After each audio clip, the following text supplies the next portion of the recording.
नमस्कार दोस्तों। अब जो है उत्तर प्रदेश के विधानसभा के लिए छठे चरण का चुनाव मतदान संपन्न हो चुका है। आज छठवें चरण में क्या पोजीशन रही मतदान की? छठे चरण में जो 5 बजे तक हमारे पास अंतरिम आंकड़े आए हैं उसके अनुसार इन 57 विधानसभा क्षेत्रों में कुल 53.31% मतदान हुआ है। और अभी चूँकि मतदान 6 बजे तक चलता है और उसके बाद भी वहाँ जितने उपस्थित मतदाता होते हैं सबका मतदान कराया जाता है, इसलिए मतदान प्रतिशत बढ़ने की संभावना है। और हमें पूरी उम्मीद है कि लगभग पिछले वर्ष के जो पिछली बार विधानसभा चुनाव हुए हैं 2017 या से लगभग उतने मतदान रहेगा। इस बार का मतदान बहुत ही शांतिपूर्ण ढंग से संपन्न हुआ है और एक दो चुटपुट घटनाओं को छोड़ दिया जाए तो पूरी तौर पर पूरी मतदान प्रक्रिया बहुत ही निष्पक्ष, अबाधित और शांतिपूर्ण रही है।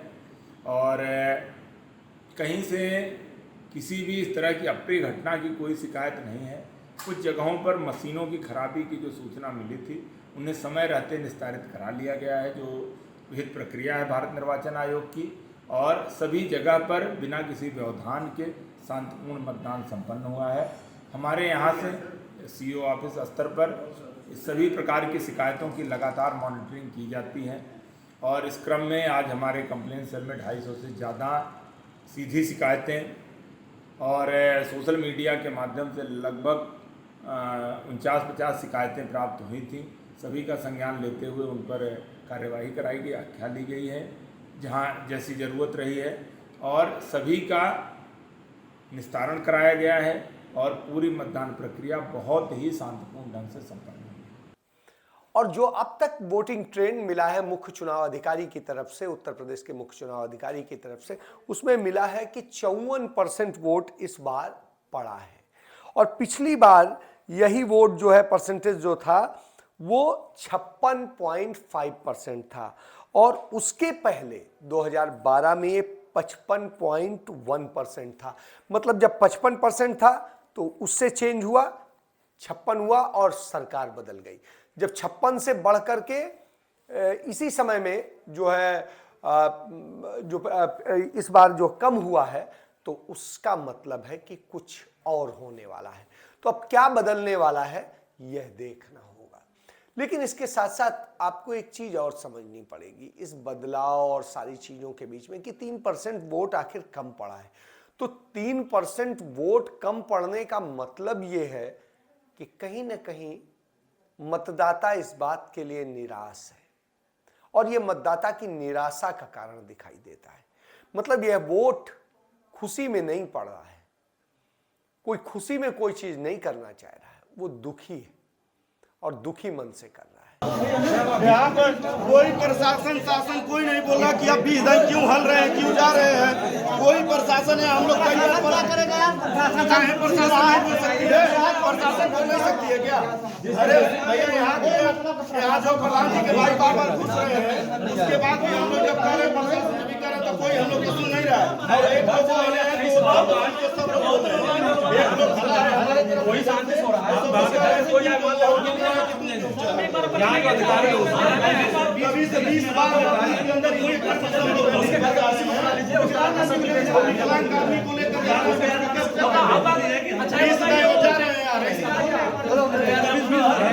आप इसको यूं देखिए, योगी आदित्यनाथ जो उत्तर प्रदेश के मुख्यमंत्री हैं एक इलाके में कहते हैं कि सपा बसपा और इनकी सरकारों ने, कांग्रेस की सरकारों ने जो है कब्रिस्तान बनाए, ये बनाए वो बनाए और ये कोई वो नहीं किए।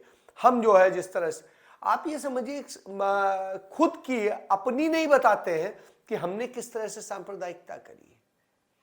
उन्होंने तो बनाया है, आपने तो बिगाड़ा है, आपने बनाने का काम ही नहीं किया है। शायद यही वजह है कि लोग निराश होकर के आपको वोट देने नहीं आ रहे हैं और यह एक बदलाव के संकेत के तौर पर भी देखा जाता है। तो आप ये सोचिए जब वोटिंग ट्रेंड चेंज होता है तो कुछ बदलता है, कहीं कुछ घटता है, कहीं कुछ बढ़ता है।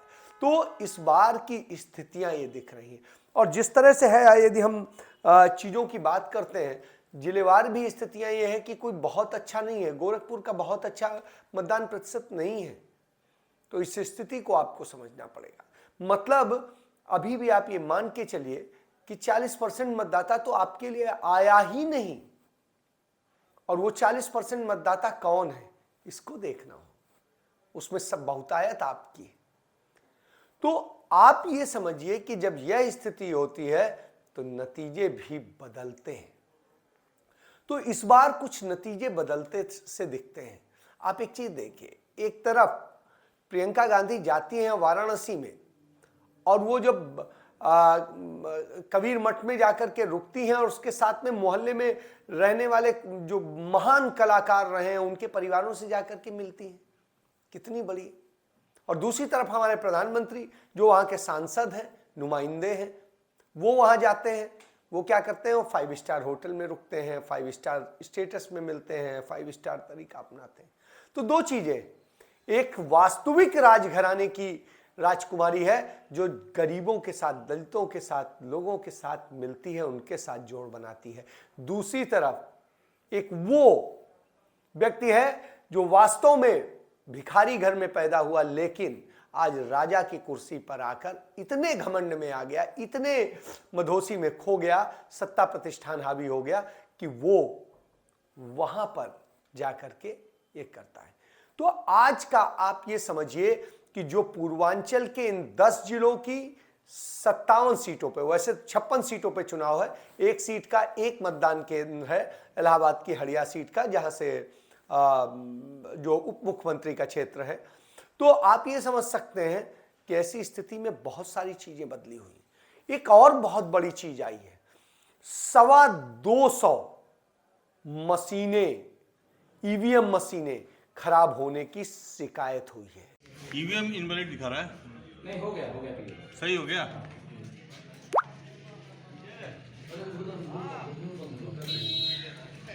कौन संख्या है? बूथ संख्या 192। महाराजगंज जनपद के बूथ संख्या 192 पर अभी तक शुरू नहीं हुआ।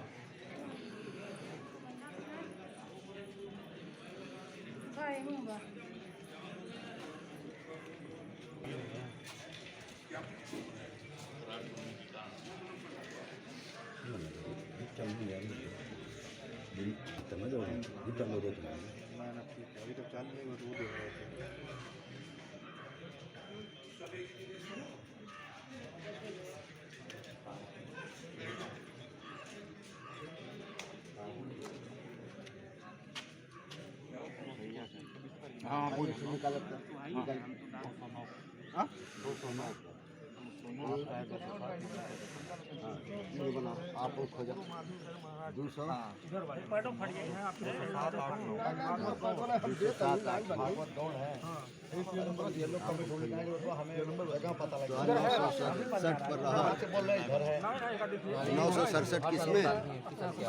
तो हमारे में नहीं है। 967 अफसाना कहाँ है, कौन दिया ये? और इन बातों को पीठासीन अधिकारियों ने भी माना है कि हाँ सच में खराबी हुई थी। तो मतलब 225 मशीनें खराब होने का मतलब क्या है?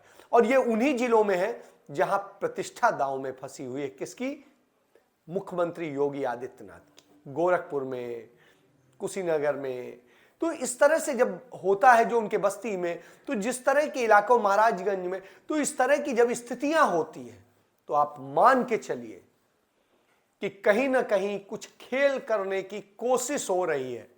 कितना सफल होते हैं, नहीं होते हैं, ये अलग विषय है, लेकिन इतना जरूर है, इन मशीनों को खराब करके आप मतदाता को हतोत्साहित करते हैं और फिर आप अपने हिसाब से मैनिपुलेट करते हैं। तो यह जरूर आता है और यह एक स्वच्छ निर्वाचन पर दाग है।